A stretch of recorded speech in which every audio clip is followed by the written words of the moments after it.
Good morning student. आज हम लोग टेंस से रिलेटेड बात करेंगे और जितने भी स्टूडेंट 11th क्लास में होंगे, 12th क्लास में होंगे या 10th क्लास में होंगे, उनके लिए वीडियो बहुत ही इम्पोर्टेंट होने वाली है, क्योंकि जो हम लोग पढ़ते हैं वो एग्जाम में अब नहीं आ रहा है, क्योंकि अब आ रहा है ऑब्जेक्टिव क्वेश्चन। और बहुत सारे स्टूडेंट ऐसे हैं कि जिनको अपने पे कॉन्फिडेंस है कि मेरा टेंस क्लियर है, मैं टेंस बना लेता हूँ, ट्रांसलेशन बना लेता हूँ, लेकिन जब एग्जाम में क्वेश्चन आता है ऑब्जेक्टिव तो नहीं कर पाते हैं।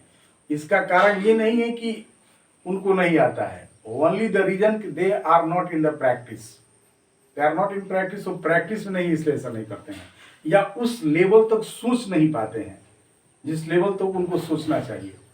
और मैं आज से एक सीरीज स्टार्ट कर रहा हूँ टेंस का, और ये आपको जो थंबनेल में लिखा होगा कि आपकी ऑब्जेक्टिव, टेंस से रिलेटेड ऑब्जेक्टिव की समस्याएं खत्म हो जाएगी, तो रियली खत्म हो जाएंगी, क्योंकि हर एक चैप्टर, टोटल हम लोगों का 12 टेंस है, यानी कि आपको टोटल टेंस से रिलेटेड जितने भी ऑब्जेक्टिव क्वेश्चन अभी तक के 15 सालों के अंतर्गत आए हैं, चाहे अभी भी आते हैं, और जहां आपको कंफ्यूजन होता है, उसी चीज पे हम लोग टारगेट करेंगे, उसी चीज को हिट करेंगे।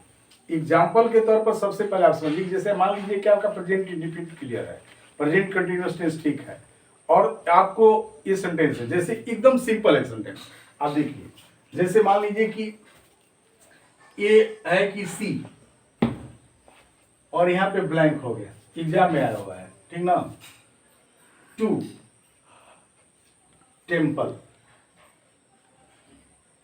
टमारो, ये वर्ड है आपका, ठीक है।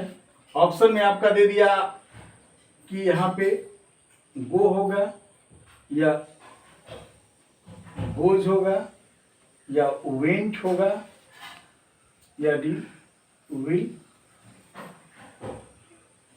गोन होगा। अब एक सामान्य सी बात हम कर रहे हैं बेटा, उस स्टूडेंट की बात कर रहे हैं जो स्टूडेंट्स एकदम बिगनर्स है, चाहे 11th क्लास में या 12th क्लास में है, और उसको ये मालूम होना चाहिए कि टेंस से ही रिलेटेड कम से कम 10 क्वेश्चन आपके ऑब्जेक्टिव में आते हैं, और टेंस की बहुत बड़ी भूमिका है। अब आपको इस क्वेश्चन का आंसर देना हो कि सी गोज, तो यहाँ पे सी गो होगा कि गोज होगा कि वेंट होगा कि विल गॉन होगा। तो सबसे पहले मैं ये बताने की कोशिश करूं कि किस तरह से आपको मैं बताऊंगा हर एक टेंस पे लगातार, आपको 12 टेंस पे लगातार, ये फर्स्ट है, 10 वीडियो मैं डालूंगा जो टेंस रिलेटेड होगा, और टेंस रिलेटेड आपकी ऑब्जेक्टिव हमेशा के लिए खत्म हो जाएगी, उसका कोई प्रॉब्लम नहीं होगा। जैसे देखो, सी टू टेम्पल, ठीक है ना। अब आपको पूरा सेंटेंस पढ़ना है, और पढ़ने के बाद अगर मान लीजिए कि यहाँ पे 4 ऑप्शन है, तो आज के बाद एक चीज ये कि 4 ऑप्शन में से करीब करीब ऑलमोस्ट एक क्वेश्चन जो है ना ऑब्जेक्ट, यानी कि जो अल्टरनेट होता है, वो रॉन्ग देता है। जैसे देखो, यहाँ पे विल दिया है और विल के बाद गॉन दिया है, तो इस तरह से एक जो अल्टरनेटिव है वो गलत देता है। तो विल के साथ हमेशा V1 होता है, विल के साथ हमेशा V1 है, और यहाँ पे थर्ड है, तो ये हो ही नहीं सकता है। तो पहले तो आप इस तरह के दिमाग विकसित करना है, और यही माइंड हम आपको सेटिंग कराने की कोशिश करेंगे।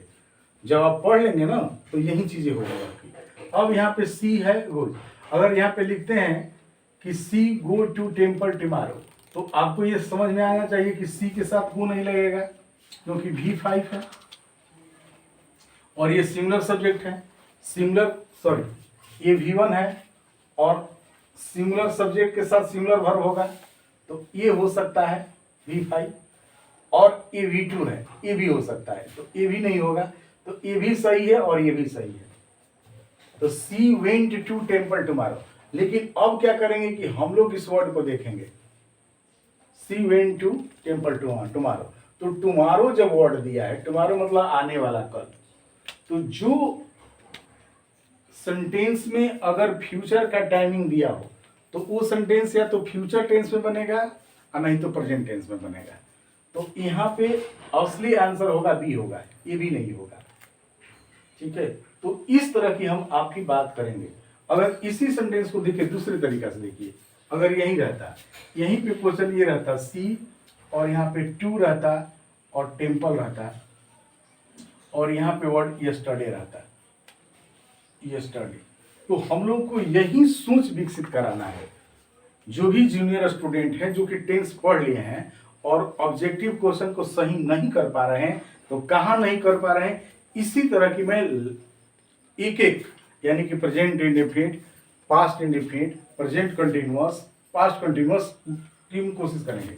अब यहाँ पे और ऑप्शन रहता गो, यहाँ भी ऑप्शन गोज रहता और यहाँ पे ऑप्शन वेंट रहता और ये आपका विल गुण होता। सपोज दैट यही ऑप्शन रहता है, तो आपको क्या करना होगा? विल गुण तो ऐसे ही गलत है और ये होगा ही नहीं, तो अब इसमें कौन सा होगा? तो यहाँ पे वेंट हो जाएगा, क्योंकि ये वर्ड यहाँ पे यस्टरडे लिखा हुआ है। तो यदि पास्ट की बात है तो पास्ट टेंस होगा। तो इस तरह से हम लोग विकसित करेंगे। क्वेश्चन वही हो गया, यहाँ पे टुमारो हो गया तो गोज आंसर हो गया, यहाँ पे यस्टरडे। तो मैं आपको ये जो सेशन आज लेकर मैं चल रहा हूं, और आपको मैं पढ़ाने के लिए नहीं, आज मैं ये बताने के लिए इस वीडियो बना रहा हूं कि आप टेंस से रिलेटेड ऑब्जेक्टिव क्वेश्चन अगर आपको समस्या उत्पन्न करती होगी, अगर आप सही ठीक नहीं कर पा रहे होंगे, तो आपका लेवल जो सोच लेवल जो है वहां तक मैं पहुंचाने की कोशिश करूंगा कि कहां से आपकी दिक्कत होती है, कहां आपको प्रॉब्लम क्रिएट करते हैं। थोड़ी थोड़ी बात के लिए आपको दिक्कत है। जैसे मान लीजिए कि क्वेश्चन और देख लीजिए, ठीक है, जहां आप नहीं समझते होंगे, आप नहीं समझ पा रहे होंगे। जैसे एक सेंटेंस है आई, यहां पे है हियर,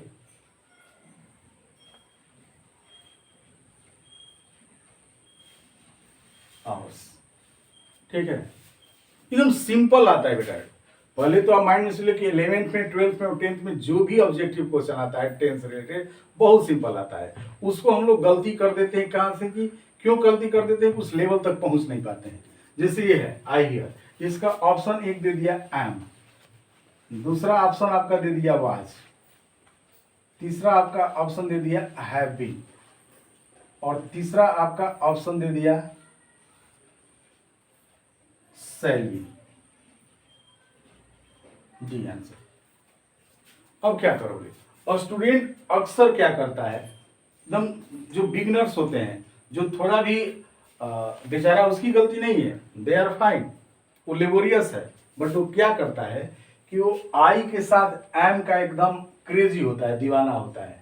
जैसे ही आई देखा एम पे मार देगा कि I am here for hours. लेकिन आपको क्या करना है कि लेवल को हल्का सा बढ़ा देना है। अगर यहाँ पे फॉर लिखा है, फॉर आवर्स, घंटों से, तो यही तो चीज हम थोड़ा सा देखना है ना, इसी को लाइन बाय इसी को ऑब्जेक्टिव को ना आपको लेवल को बढ़ाना है। तो फॉर आवर्स है तो उसमें हम लोग हैज बीन, हैव बीन का प्रयोग करेंगे, यानी कि आपका आंसर सी होगा, have been, I been here for hours, ये नहीं होगा। अब क्या करेंगे कि जो इस चीज को नहीं सोचता है, आप टेंस पढ़ लिया है, ट्रांसलेशन बना लेते हो, लेकिन आप क्या करते हो कि यहाँ पे सोच नहीं पाते हो। आप तो ट्रांसलेशन बना ही लेते हो, ठीक ना, लेकिन यहाँ पे जब ऑब्जेक्टिव आता है तो उसको सोच नहीं पाते हो, और यहीं पे आप गलत करते हो। और घर पे जब एग्जाम देकर आते हो तो बहुत खुश रहते हो कि आई के साथ बहुत क्वेश्चन पेपर बहुत इजी आया था। तो अभी हमारे पास बहुत समय है, we have a lot time, ठीक ना, अपने आप को थोड़ा सा इम्प्रूव करने के लिए तो कोशिश करेंगे। अब क्या करते हैं कि आई एम हियर, तो ये भी सेट कर रहा है, आई वाज हियर, तो ये भी सेट कर रहा है, आई शैल भी, आई के साथ शैल भी लगता है तो ये भी सेट कर रहा है। लेकिन हम इस पे ध्यान ही देते कि फॉर लगा है तो हम सिंस भी नहीं देगा, ऐसा देगा ना कि आपको कंफ्यूज कर देगा। तो उसी लेवल को आप बढ़ा लेते हैं। तो मुझे ऐसा विश्वास है कि आप कोई भी ऑब्जेक्टिव क्वेश्चन पर आपसे, ये तो मैंने एकदम एक छोटा सा नमूना आपको स्पेसिफिक पेश किया ताकि आपको कहीं से प्रॉब्लम नहीं हो। लेकिन अगर हमारी दूसरी जो वीडियो स्टार्ट होगी, यानी कि कल से जो हम लोग चलेंगी, वो टेंस की कारवां स्टार्ट होगी, प्रेजेंट इंडेफिनिट, पास्ट इंडेफिनिट, यानी कि जितने भी क्वेश्चन आपके आए हुए हैं वो सारे क्वेश्चन 15 साल के क्वेश्चन पेपर, और उस क्वेश्चन को मैं आपके साथ शेयर करूंगा। अगर आपको ऐसा लग रहा है कि यस, इस टीचर के साथ मेरा कुछ कल्याण होने वाला है, तो इसे एक बार शेयर कर लीजिए, लाइक भी कर दीजिए और सब्सक्राइब भी कर दीजिए। थैंक यू बेटा, फिर मिलेंगे हम अगली वीडियो में।